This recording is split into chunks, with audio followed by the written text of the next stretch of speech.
Hello বন্ধুরা, আশা করি তোমরা সবাই ভালো আছো। ঠাকুরের কৃপায় সবাই কুশল মঙ্গল আছো, আমিও ভালো আছি।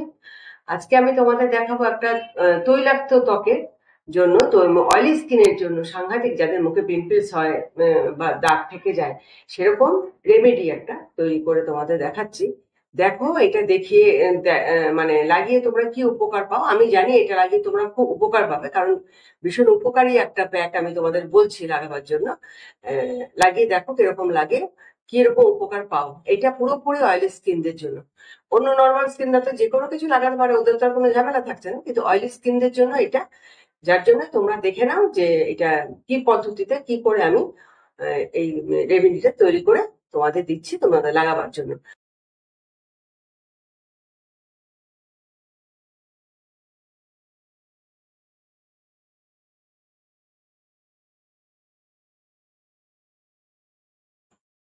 এবার তো সব জিনিস দেখানো হয়ে গেছে, এবার আমি বলছি কি করে এগুলোকে তোমরা গুলবে, কি করে বানাবে। প্রথমেই নেবে হচ্ছে চন্দনের গুঁড়ো, 1 চামচ চন্দনের গুঁড়ো, এই যে 1 চামচ চন্দনের গুঁড়ো। আচ্ছা, 1 চামচ জল ঝরানো টক দই। আগে তো দেখিয়ে দিয়েছি কি কি ইনগ্রিডিয়েন্টস লাগবে। এই যে টক দই 1 চামচ নিলাম। এবার হচ্ছে পুদিনা পাতা। আসল যে জিনিসটা সেটা হচ্ছে পুদিনা পাতা। এই যে সেই পুদিনা পাতাটাকে আমি এর মধ্যে 1 চামচ দেবো না, 1/2 চামচ পুদিনা পাতা দেবো, 1/2 চামচ বাটা। আমি ইয়ে করে দিলাম, তোমাদেরকে বলে দিলাম কি করে। 1 চামচ হচ্ছে চন্দনের গুঁড়ো, 1 চামচ হচ্ছে টক দই, আর 1/2 চামচ হচ্ছে উম পুদিনা পাতা বাটা। ব্যাস, এই হয়ে গেল। আর এইটা যখন গুলবে, এই যে আমি গুলছি, এবার যখন গুলবে, তো এটা দিয়ে তো পুরোটা গোলা হবে না, তখন একটু গোলাপ জল মিশিয়ে এটাকে গুলে নেবে। একটু গোলাপ জল মিশাবে, গোলাপ জল মিশিয়ে, এমনি জল দেবে না, একটু গোলাপ জল দেবে। আর যদি গোলাপ জল নাও হয়, তাহলে এমনি কলের মানে জল, যেটা এই জলটা আসে আমাদের, ওই জলটা না দিয়ে একটু খাবার জল একটু করে দিলে ভালো। এই যে, এবার আমি কি করছি, একটু গোলাপ জল দিচ্ছি, একটুখানি করে, ভালো করে পেস্ট। এই যে, যেই গোলাপ জল তুমি ব্যবহার করো, তুমি সেই গোলাপ জলে দেবে করে, এটাকে ভালো করে আমি পেস্ট করে নেবো। পেস্ট করে তারপরে আমি দেখাচ্ছি, এই যে পেস্ট করছি। এই যে এরকম করে ইয়ে করা হলো। এবার আমি কি করছি, সম্পূর্ণ মুখে আমি এটাকে লাগিয়ে নেবো সুন্দর করে। আস্তে ঘোরাঘুরি করতে হবে না, এরকম করে একদম এরকম করে করে করে করে পেতে পেতে সমস্ত মুখটা ক্লিন থাকবে। যে মুখটা ক্লিনজার দিয়ে পোষা করে নেবে, নাহলে একটু এই কটনের মধ্যে একটুখানি দুধের মধ্যে মিলিয়ে বা গোলাপ জলের মধ্যে লিখে সম্পূর্ণ মুখটাকে একটু পোষা করে নেবে, ক্লিন করে নেবে, নিয়ে এই প্যাকটাকে লাগাবে।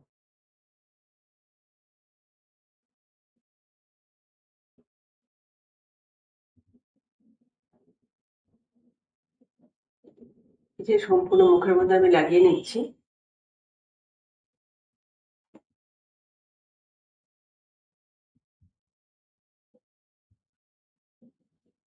আবার যে জিনিস এটা বাঁচবে, এটা ওইটাকে তুমি যেটা মুখে লাগানো যায় সেটা গলায়, হাতে সবখানে লাগানো যায়, সবখানে লাগিয়ে ফেলবে।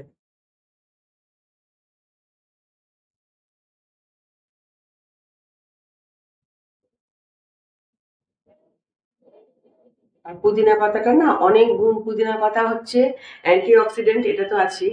তার মধ্যে হচ্ছে তোমার ওই অয়েল যেগুলো থাকে না, মুখটা থেকে অয়েল গুলোকে টেনে বার করে দেয় পুদিনা পাতা।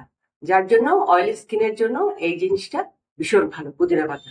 ঠিক 15 মিনিট রাখবে, 15 মিনিটের পরে আর শুকাবার দরকার নেই, যতক্ষণে শুকাবে তারপরে ওটাকে মুখটা ধুয়ে চলে আসবে। ঠিক 15 মিনিট রাখবে, 15 মিনিট, 15-16 মিনিট থাকলেও এর বেশি রাখার দরকার নেই। এবার 15 মিনিট হয়ে গেছে।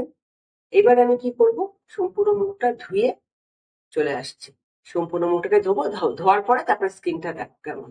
আর যাদের অয়েলি স্কিন, আর কি যারা ঠান্ডা একটা না আরাম, যেহেতু মিন্ট আছে, মানে পুদিনা পাতাটা যেহেতু আছে, সম্পূর্ণ স্কিনটা মনে হচ্ছে ঠান্ডা, খুব মানে আরাম পাওয়া যাচ্ছে স্কিনে আর কি। এই যে আমি যে কোনো একটা কিছু দিয়ে এটাকে উঠিয়ে নিয়ে তারপরে মুখটাকে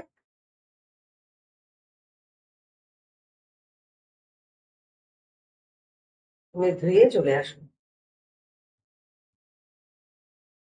ধুতেও হবে আস্তে আস্তে, যাতে কোনো রকম স্কিনের জন্য মানে মানে ইয়ে করে মধ্যে হয় না, আস্তে আস্তে আস্তে আস্তে শক্ত একটু ড্রাই হয়ে যায়, তো তখন এটাকে জোর করে ঘষে ঘষে উঠাবার দরকার নেই, একটু আস্তে আস্তে মুখটাকে একটু ই করে করে করে করে উঠালে।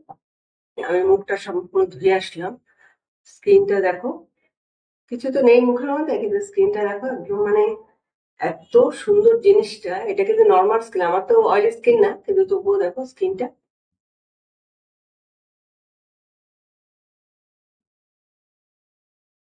আর আরেকটা কথা বলছি তোমাদেরকে, এটা লাগাবে সপ্তাহে 2 দিন করে, লাগিয়ে দেখবে স্কিনটা মানে পিম্পলসটা কিরকম কমে। এটা লাগাবে, লাগিয়ে দেখবে, যেহেতু পুরোপুরি এটা অয়েলি স্কিনের জন্য। আর আরেকটা কথা বলছি, অয়েলি স্কিন বলেই যে তোমরা একটুখানি মুখে টোনার বা একটু ময়শ্চারাইজার কিছু লাগাতে পারবে না, তা কিন্তু না। হ্যাঁ, এতগুলো করে ক্রিম লাগিয়ে নিলাম কি না, তেল লাগিয়ে নিচ্ছি, সেগুলো তোমরা করবে না, যাদের অয়েলি স্কিন তারা করবে না এগুলো। তবে একটুখানি মুখে একটু হাতের মধ্যে ময়শ্চারাইজার নিয়ে মুখটার মধ্যে, আর যে কোনো কিছু লাগাবার পরে স্কিনটা কিন্তু একটু কিছু চায়, মনে হয় যে কিছু লাগাই একটুখানি মুখের মধ্যে। তো একটু ময়শ্চারাইজার নিয়ে মুখের মধ্যে লাগাবে, কিচ্ছু হবে না ময়শ্চারাইজার লাগালে মুখের মধ্যে। একটু মুখের ময়শ্চারাইজার দেবে, অয়েলি স্কিন হলেও কিছু হবে না, স্কিনটা ভালো থাকবে। তো এই কাজটা তোমরা করে দেখো, এই রেমেডিটা যে দেখালাম সেটাকে দেখো, লাগিয়ে কেমন উপকার পাও। আর কতখানি কাজ হয়েছে কি হয়েছে ওটা আমাকে বলবে। আমি তাহলে বুঝতে পারবো যে কতটা তোমাদের কাজ হয়েছে, আমি আরো উৎসাহ পাবো আরো অন্যরকম কিছু দেখাবার জন্য তোমাদেরকে। যেটা তোমরা বলবে সেরকম ভাবে দেখাবো। তাহলে আমি এখন আসি। আর বারে বারে একটা কথা আমার বলা আছে, যখনই কিছু লাগাবে, যখনই কোনো রেমেডি মুখে লাগাচ্ছ, যাই করছো না কেন, বাইরে কিন্তু রোদের মধ্যে কিন্তু যাবে না, রোদে যাবে না। এটা রাত্রে লাগানোটা সবচেয়ে ভালো, তাতে কি হয় বলতো, মানুষকে, আর যদি তুমি বাইরে না বেরো তুমি দিনের বেলা লাগাও। কিন্তু বেরিয়ে এগুলা লাগিয়ে মুখে বাইরে বেরোবে না। লাগিয়ে নিলাম, মুখটা মুখ ধুয়ে টুয়ে রেখে তারপর আমি চলে গেলাম বাড়ি, না যাবে না। রোদ মানে এক ফোঁটাও লাগবে না মুখের মধ্যে। আহ, দেখবে খুব সুন্দর স্কিনটা থাকবে, পিম্পলস কমে যাবে, দাগগুলোও কমে যাবে, ভালো থাকবে। তাহলে যদি ভালো লেগে থাকে, লাইক শেয়ার সাবস্ক্রাইব করে দিও, যদি নতুন কোনো